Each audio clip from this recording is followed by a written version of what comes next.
Babies develop speech as they hear it from their caregivers. Speaking is intuitive to humans. We have been speaking for so long that our brains have evolved a language center. We are hardwired for speech, which means that given adequate exposure to oral language, we will become proficient in its use, no instruction required. However, we are not hardwired to read. Our brains need explicit instruction that literally rewires it, creating connections that would not otherwise exist. In public schools today, we teach reading as if it is as natural as speaking. We teach reading as if it is a skill to absorb, not a skill to be explicitly taught. Currently, we teach children letter sounds, sight words to memorize, and encourage them to use context, such as pictures, to decipher words. This method is known as balanced literacy, and it has been the most commonly used method to teach reading since the 1980s. Essentially, children are presented with some knowledge and then are left to create meaning from that knowledge. Let me give you an example. When I taught kindergarten, I would give my students small books called leveled readers. Within the pages of these books were words that corresponded with pictures on the page. As we would get ready to read, as the teacher, I would use a series of cues or prompts to guide my students. So if the sentence was, "I have a pet cat," I would remind my students that they knew the words I and have as sight words. I would then maybe encourage them to get their mouth ready to say the in pet.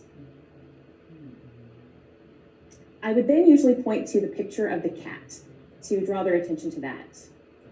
With enough cues, the students would recite the words.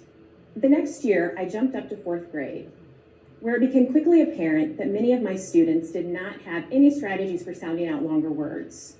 The pictures were gone, and the guessing strategies no longer worked because the text was too complex.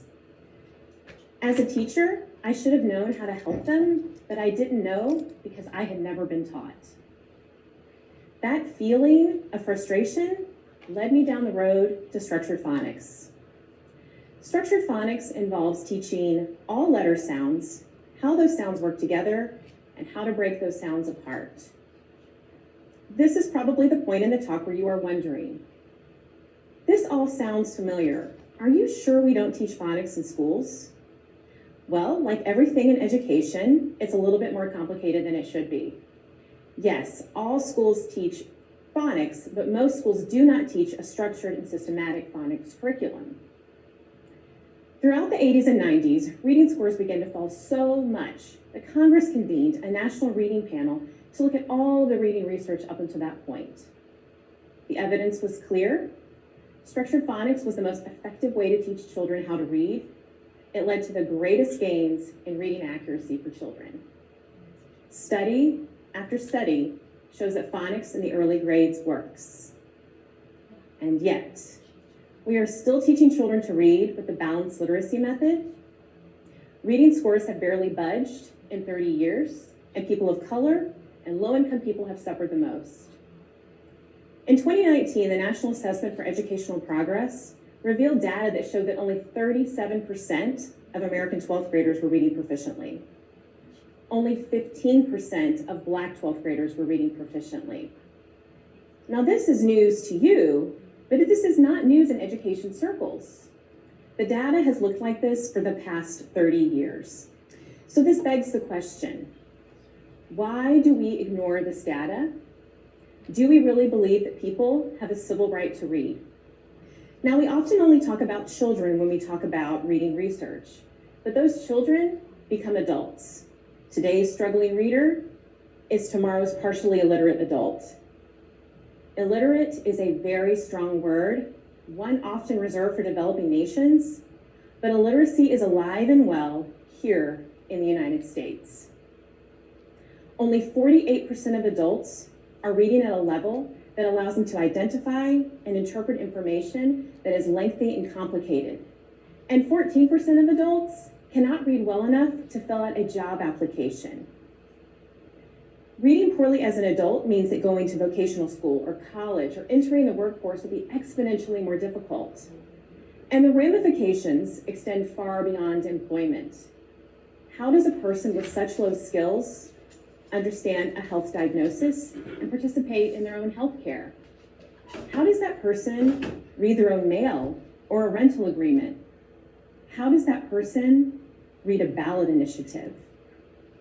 That individual's pain has and will continue to become our collective pain, because when an adult does not read well, it impacts their economy, the public health, and our democracy. Phonics advocates have been sounding the alarm for years, but changing the way we teach reading is a very slow idea. So let's take a look at what it would take to switch from a balanced literacy method to a structured phonics method. Number 1, train education professors in the science of reading. Number 2, schools of education need to train teachers in training. And number 3, school districts will need to adopt and purchase new curriculum and train existing teachers accordingly. Practically everyone involved would need to abandon their old ways. And for many, balanced literacy is the only theory and method that they know. We would put in a lot of difficult and expensive work for an eventual reward. Now, some states are well on this path due to legislation that has essentially forced a change. However, we know with other social and cultural movements, the legislation is only a part. For an issue to be successful, you must have buy-in. You must talk about it and give the idea a lot of oxygen. And the good news is that this is happening. Teachers across the country are talking about the need for phonics. Once hushed conversations are now out in the open. Parent advocacy groups have sprung up across the nation, and legislation has passed in multiple states that is bringing evidence-based teaching back to the classroom. The idea is picking up speed. So where do we go from here? Well, it's important to note that phonics will not solve all reading comprehension issues. Poverty, trauma, vocabulary instruction, and content knowledge all play a role. But shouldn't we start somewhere? Instructional methods are something that schools can actually control. In 2015, the state of Mississippi decided to get serious about raising reading scores. Legislation allocated money for all elementary teachers to be retrained in the science of reading and phonics instruction. Guess which state was the only state to make reading gains in 2019? How can we make phonics a nationwide movement and not a piecemeal state-by-state intervention?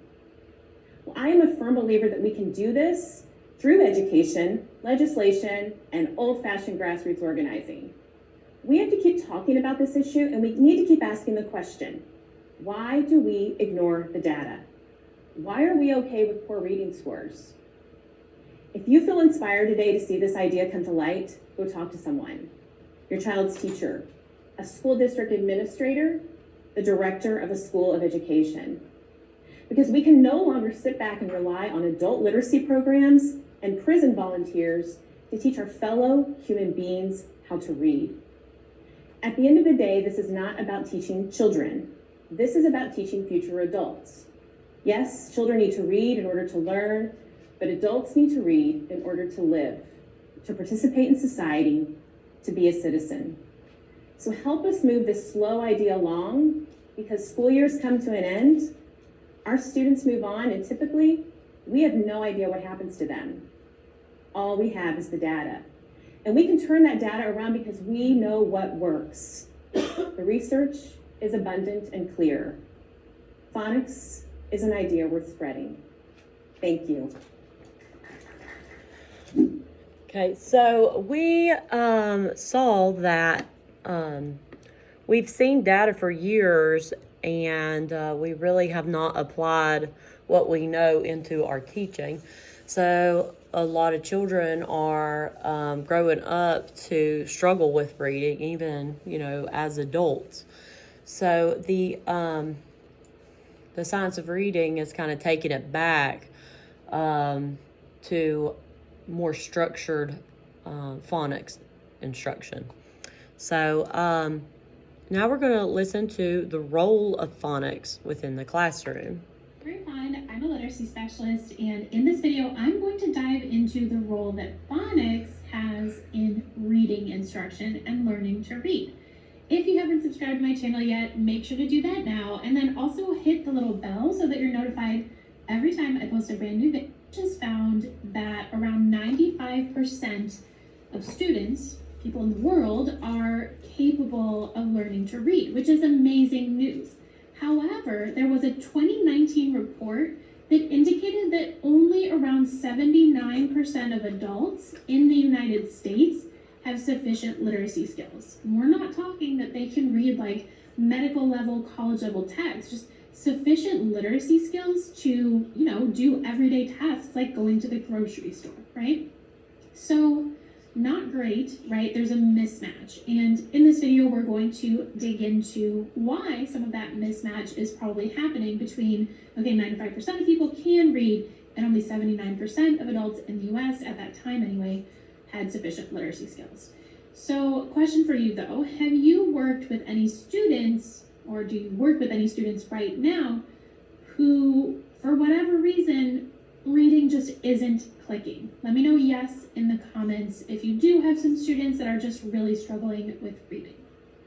Okay, so whether we're talking about students in your class or, adults who have low literacy skills, either way, struggling readers tend to have deficiencies in phonics and phonological awareness. That's not the only reason why someone might struggle with reading, but often it is one of those underlying issues, or both of those underlying issues. Now, phonics, of course, is understanding the relationships between letters and sounds. So it could be like the letter M can represent the sound, or the vowel team EE can represent the E sound, right? Letters, sounds. And there's two parts of the brain, well, there's multiple parts of the brain, but two of the parts of the brain that facilitate reading are the phonological processor, which processes sounds in words like spoken sounds, nothing to do with the letters, and then the orthographic processor, which is processing like physical letters on the page, right? Like this is the shape of the letter M, right? So recognizing the letter M. Now, most people are born with both parts of the brain intact, right? And they're functioning, but no one is born with the phonological assembly region up and functioning. And so what the phonological assembly region is this part of the brain where neural pathways are being formed between the phonological processor, which again processes the sounds and words, and the orthographic processor, which is processing like the physical letters, like what they look like, right? So when we're teaching phonics, this is so cool, but we are actually building up neural pathways in our students' brains in the phonological assembly region. We're merging letters and sounds, right? Our brains weren't designed, we weren't born knowing how to do this. It has to happen through instruction. Okay, so we've been talking about phonics, but knowing phonics and actually being able to read are, of course, two different things. For example, if a child knows the sounds for the letters P, E, and T, they know those sounds, they may or may not be able to read the word pet, right? So there's phonics, but there's also the phonological awareness skill of being able to blend the sounds, pet, to actually make the word pet. So that is important as well. Now, when we're teaching kids to read, they, more or less, they may not be progressing along at the same pace, but they more or less are learning groups of skills in a relatively predictable order. So like they're not going to, be learning long vowel sounds before they've even mastered like the basic consonant sounds. Like it just doesn't work like that. So of course what you need is some type of scope and sequence where, you're guiding them through, and this depends on what grade you're teaching, right? But you're guiding them through the, consonant sounds, the short vowel sounds. You're guiding them through digraphs and blends all the way up to silent E words and other long vowel spelling patterns, multisyllabic words, diphthongs, all of that, right? I'll see if we can include a link for a scope and sequence, or a way for you to get a free scope and sequence in the text that goes along with this video, by the way, but this is just one example of a phonics scope and sequence, right? So this is important, and as students, go along this progression and they learn more and more phonics skills, their fluency is typically going to improve. So reading fluency is just the ability to read, at a good pace, accurately, typically with good expression, phrasing, all of that. So for students' fluency to improve, they need to have this good phonics foundation, right? Now, you don't have to have perfect phonics knowledge to have good fluency, but you can't have good fluency if you have terrible phonics knowledge, right? It doesn't work like that. That's not how the brain reads. So anyway, as we build phonics knowledge, then we increase their reading fluency. Now, as reading fluency becomes better, typically comprehension is also going to improve, because if kids are reading disfluently, like they're reading very slowly, they're making lots of mistakes, then their working memory is not going to be freed up to comprehend the text. Might they comprehend some of it? Yes. But if they're focusing so hard on just figuring out the words and the reading's not very fluent, then likely their comprehension is not going to be as good as it is if they're reading a text fluently.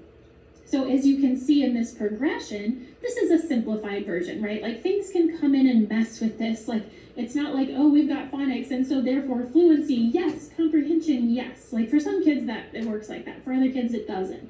There's also language comprehension, vocabulary knowledge, background knowledge that plays into comprehension, but we're not going to go too far down that rabbit hole today.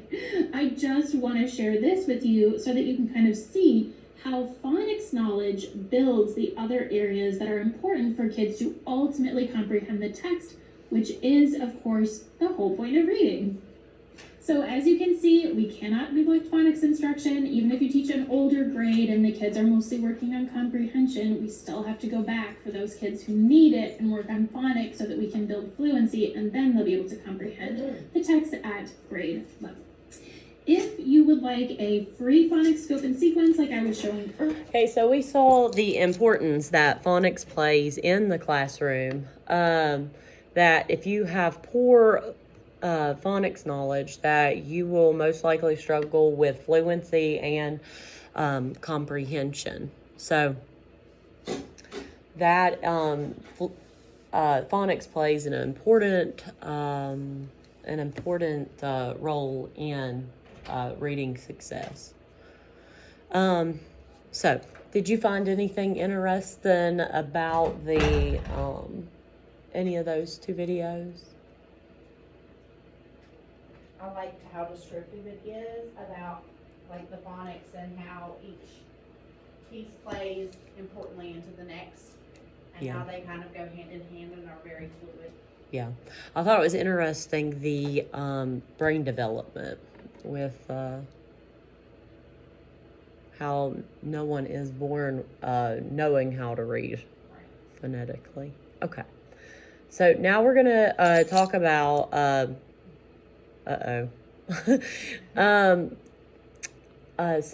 explicit and systematic instruction.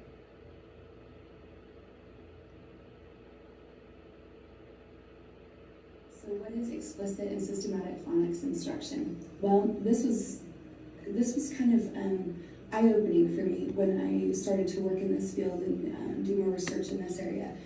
I think one of the reasons phonics got such a bad rap in the 70s, late 70s, is that phonics instruction in and of itself isn't necessarily effective. If there's just kind of an alphabet soup of sounds, we do it piecemeal, we don't categorize, we don't do it systematically. The students who would read, even if we didn't teach phonics, they would do great. But the ones who need a specific type of instruction, even if they're just given phonics like that, it'll be ineffective. They have shown that the way that working memory issues affect reading, and all of these components that have to do with it, from the sounds to the representations of the letters on page, is that it needs to be done with the simplest concept, and they logically need to build from the smallest concept to then the more complex concept. That's what explicit means. That we start with the simplest sound in the word and build out from patterns and syllables and then to the whole word. Where something like implicit phonics, which research has shown is not as effective, is where they look at the word, they try to use context to figure it out. Then if not, they come back and kind of go from whole to part, then go down to the smallest part of the word to figure it out, where explicit goes from part to whole. And that's been shown unequivocally to be the most effective type of phonics instruction. And the systematicness of it, that these students that struggle, they have working memory issues, and they've shown that through research. And The thing that they struggle with, because what our working memory does basically is it filters and categorizes and prioritizes. So for these students who struggle with reading, they also lack the ability to do those things. And so if we give them, vowel ER in one story, but we don't teach the other vowels, the other vowel R's until later in another story, they lack the ability to go, oh yeah, these are the same thing, they're in the same category, put them together, and then they have a different access, and they don't do that.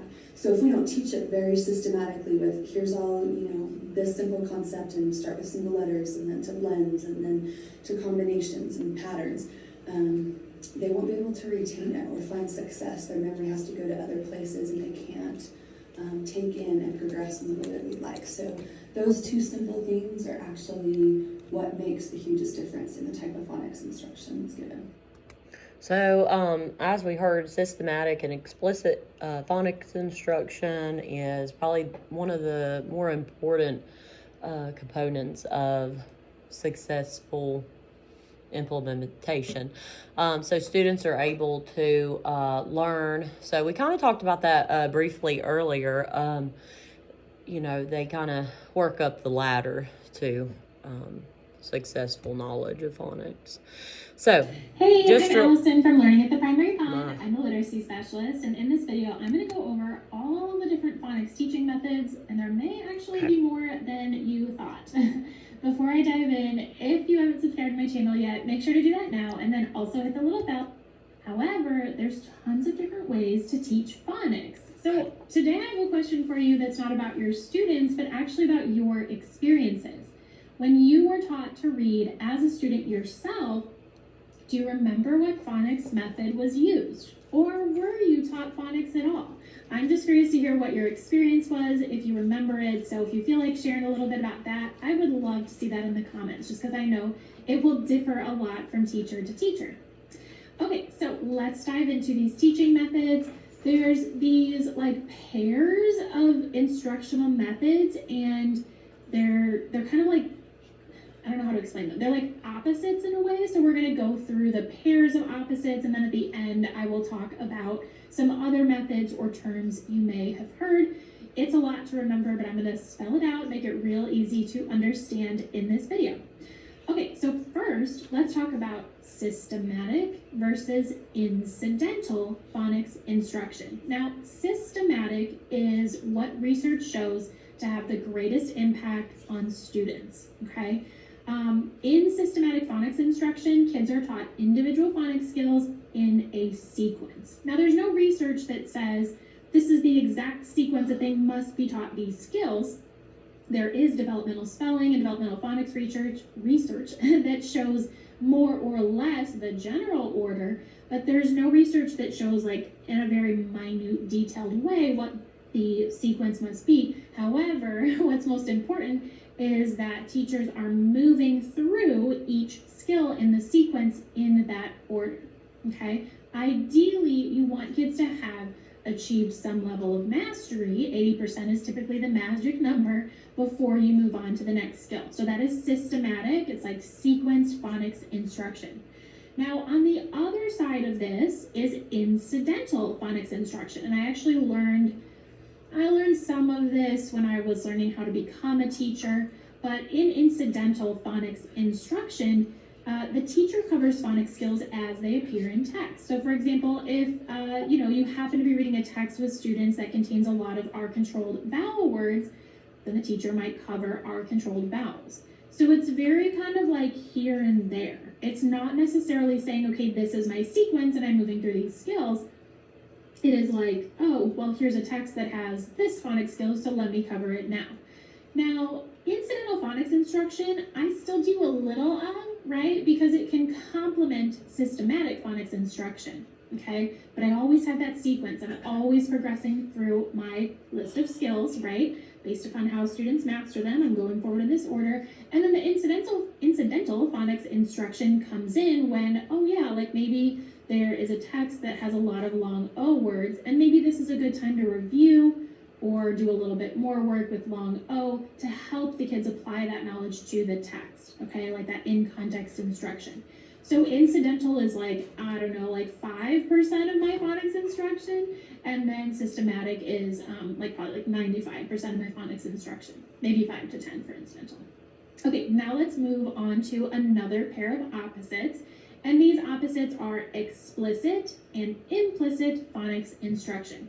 Now, with explicit phonics instruction, students are taught letter combinations, like for example, the digraph CH, and the sounds they represent. So, you would actually have a teacher saying, okay, this is the CH digraph. The C and the H are working together to make a new sound, sh.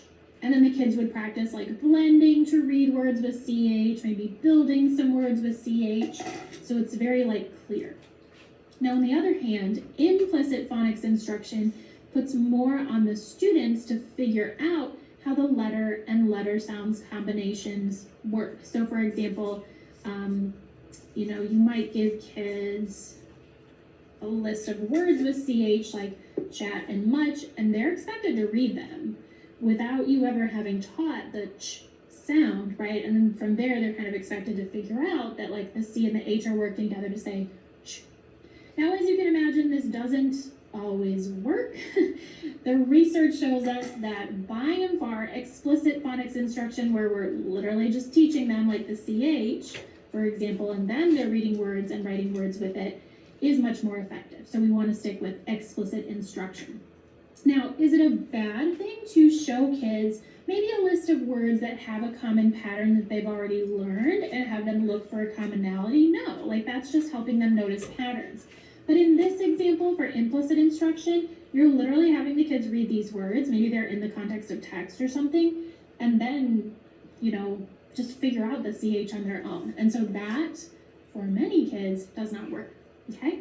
All right, let's move on to our next pair, and our next pair is synthetic and analytic phonics. Now, in synthetic phonics, students are producing sounds for individual letters or letter combinations like that CH, and then they blend to read a word. So let's say that we have the word leash.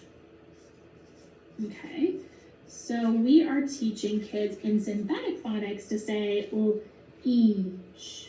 Right, we've got this E and the A working together, and then the S and the H working together. Leash, leash. Now, in analytic phonics, you would have the kids learn the entire word, so you might tell them the word leash. And then the teacher is helping them make connections between the letter and letter, the letters and the letter sound. So for example, that the EA can represent the long E sound, and the SH is representing the sh sound in this word. So the analytic is like whole word first, basically, instead of individual parts blended together to make a word. Now, analytic phonics, another kind of aspect of this is that it focuses a lot on word families. So like finding, for example, the word the word family at in different words, or the word family inside different words, like, fin, win, things like that. So analytic phonics does a lot with that. There's not quite as much research currently, at the time that I'm filming this anyway, to find one stronger approach between synthetic and analytic phonics. However, what the research does show kind of favors synthetic phonics, and remember that was where we were doing leash, as opposed to looking at the whole word and then breaking it down. Now, I do a little bit of both, but it's more focused on synthetic phonics instruction. Okay, so those were my main pairs of terms, but there's also some other methods that you may have heard of. Number one, there's phonics through spelling. That's where students learn to spell words by breaking up words into their phonemes and then writing the letters and letter combinations to represent phonemes. So nothing crazy here, right? Like that approach might be focused more on spelling, but really explicit, systematic phonics instruction, synthetic phonics instruction can incorporate a lot of spelling as well, and kids do learn phonics through spelling. Another term you might hear is embedded phonics. This is just the implicit method, more or less. Students are learning about words and how patterns work while they're reading real text. And again, this is something that I do. It's not something that I avoid. It's just not, it's not systematic and explicit. It's not my main phonics instructional method. Last but not least, we have analogy phonics. That's sometimes referred to as onset rhyme phonics instruction. It focuses on word families, so similar to analytic phonics. Students are encouraged to apply their knowledge of words to read and write similar words. And looking at word families and having kids notice patterns isn't bad, but we always want them to understand, the individual letters, or individual sounds, like the E and the A for the E sound, the S and the H for the sh sound, right? So we want to focus on individual letters and sounds as well. All right, so lots of terms. Thanks for hanging with me. To sum up, we want to give students phonics instruction that is systematic, explicit, and primarily synthetic. So those are the big three. So from that, that was again stating how important systematic and explicit phonics instruction is on a student's education, or Hey, I'm Allison. for their practice and attainment of those skills. So now we're going to go ahead and look at the handout. So on the handout, we have, this is just kind of an example for the teaching of phonics. So, and this is from the, literacy website. So the first thing for the steps of teaching phonics is we want to identify the letter in the phonics lesson and write the lowercase letter. Teach students to recognize that the small letter, because they will be using that the majority of the time, and they will see that more often in text. Practice that by repeating the name of the letter. So a lot of times we do that in kindergarten. We do that all the time in kindergarten. So the next thing is to select words from the lesson that begin with the letter and sound. The number of words you pick should be enough to provide students with several examples, but not overwhelm them. Start with 3 to 5 words. Explain that these words begin with the sound that the letter makes, and then model the sound. Say the words and have students listen for that sound, and write the words on the board and have them read it again. So we do that in kindergarten so that they can hear that the sound applies to that word. And then we'll ask students to read words. We'll do this 2 to 3 times. Just to reinforce what they are reading. Number 4 is to ask students to pick a keyword so they're able to apply their knowledge. We'll use that word to help them remember. We'll model and produce that sound in the letter, or of the letter. The next step is to ask students for examples of other words that begin with that sound. Give students examples of words that end with the sound of that letter. So they're able to hear the ending sound of that particular letter. Review the name, sound, and keyword for that phonics element. And then students can write the letter, including the capital letter, provide a keyword. Okay, so the next thing is what I found through my research is there are components of successful phonics instruction. The first being systematic and explicit instruction. We heard this in the videos over and over again, and that is the intentional planning with the bigger picture of students' knowledge in mind. Carefully design instruction that begins with simple phonics and moves towards more complex skills. So it's kind of like the blueprints to a house. You know what you want to plan for, the bigger picture. You need to have a gradual release approach within your lessons, and that is using explicit phonics instruction and modeling to solidify concepts and skills. Students are able to put their knowledge of new concepts and skills into practice by participating in guided practice, and then working your students towards independent practice as students flourish in their knowledge and understanding of concepts and skills within the scope of phonics. You need to have interactive practice. This is hands-on, engaging, fun lessons. Maybe it gets the students up and moving, so they're not just always at their desk. But this provides a multi-model way of learning. In this approach, students will be able to learn through play-based instruction while applying their knowledge of phonics. And the next one is integrating encoding with decoding. So practice using explicit instruction by providing practice with decoding, which that is reading, and encoding, and that's spelling and writing. So since we're having, Ms. Thompson said, that we are struggling with phonics, and because of that, we're struggling with spelling. So we need to integrate encoding into our instruction as well. And then the next thing is transferring decoding skills to text, and that's the opportunity to apply knowledge within text to decipher and unfamiliar words by using word attack skills. So they're able to use their knowledge of phonics when they're reading maybe a story in class, and they're able to use their knowledge of maybe vowel pairs to read the word correctly. Okay, so we are going to do our first activity.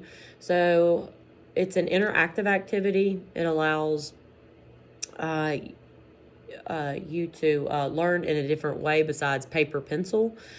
So we are going to, if you will click on the second grade, we're going to be learning about R-controlled vowels. And let's see.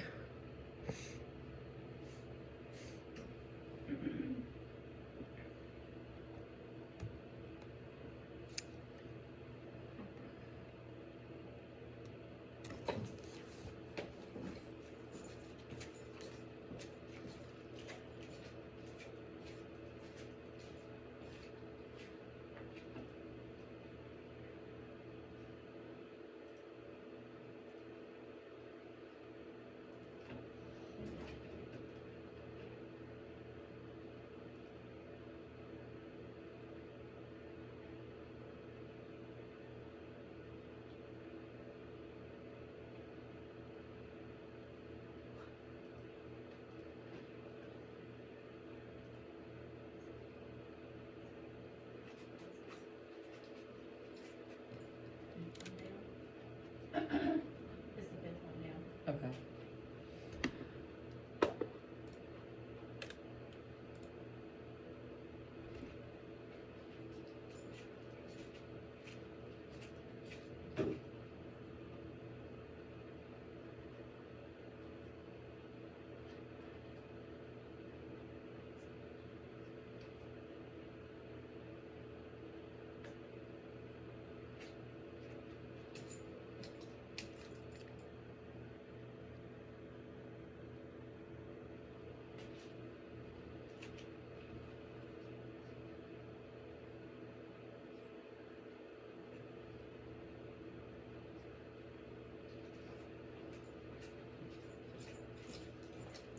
So that is using IXL, and of course you would, go through the components of phonics instruction, and this would be part of the interactive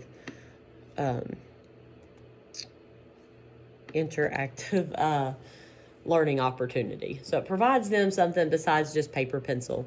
So how do you think you could extend this activity?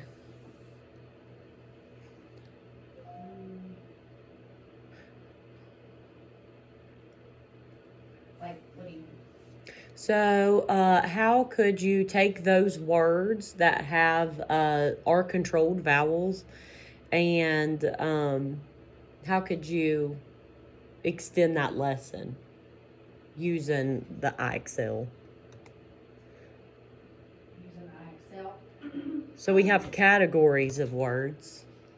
Yeah, they could maybe put them, or even apply them to their spelling lists. Mm-hmm. Could find them Yeah, there. that's the first thing I thought is to categorize them. So AR words would go in one column and OR words in another. IR words in the third one. Okay, so now we're going to look at another. This is an online component. So this is our words their way sort. And we'll be able to continue. This is kind of the same thing that we just talked about, categorizing these words. So this is another hands-on approach to learning phonics. So you'll just click that link.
Okay, so that was just a quick example of how we can integrate hands-on activities for students learning phonics skills. So, how might we use this game as a homework assignment?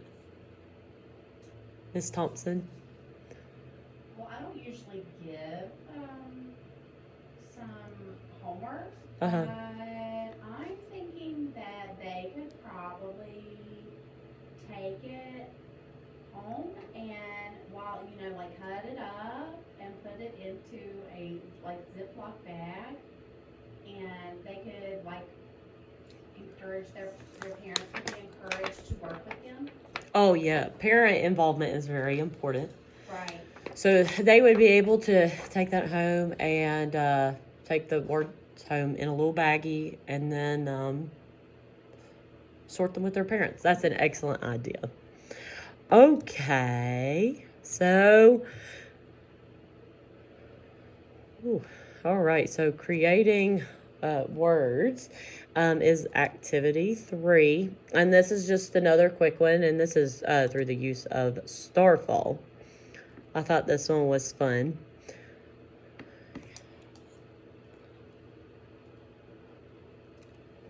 So you can just click that link here.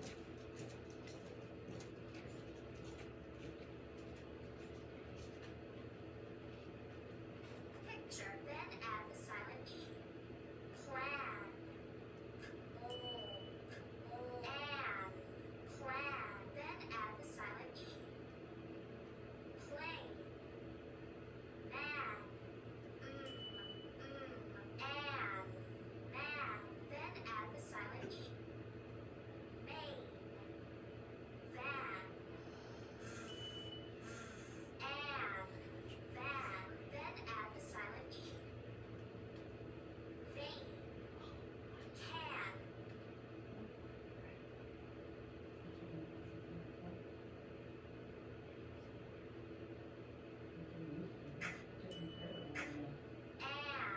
Can, then add the silent cane.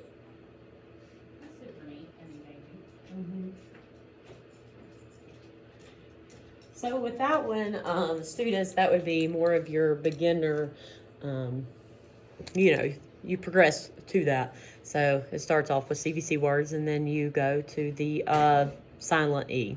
So, okay. That would be near the end of, like, for myself, the end of kindergarten, and could be, or like middle to end of kindergarten, so that they could have like some independent practice. Yeah. Yeah, that would be good. They love some Star Ball. Yeah. So, the next one, we are going to look at some of the free websites that support phonics growth. So you can click through these. These are other opportunities to learn through hands-on. You'll be able to kind of explore them, play around with some of them, and maybe you can implement them within your own classroom. Reading eggs, rise kids, teach them on to read, learn them over and love.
Okay, so, did you find any of those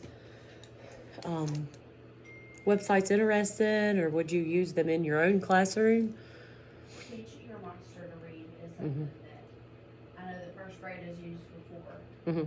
And it seemed like kids in the first grade were really, really engaged for that. Yeah, I use it in kindergarten during reading groups, and it even extends. Like yesterday, they were doing so it was, you know, ooh, they had to build roof, so they had to use the double O. So, So is this something that has to be paid for?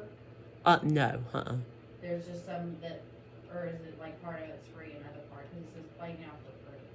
yeah, it's free. Oh, the whole thing's free. Yeah. And then there was another one on here that I thought looked really neat. I think it was this grass. Let me click it and see. This one might be something, Ms. Reardon, that we could consider for the kids. Right, because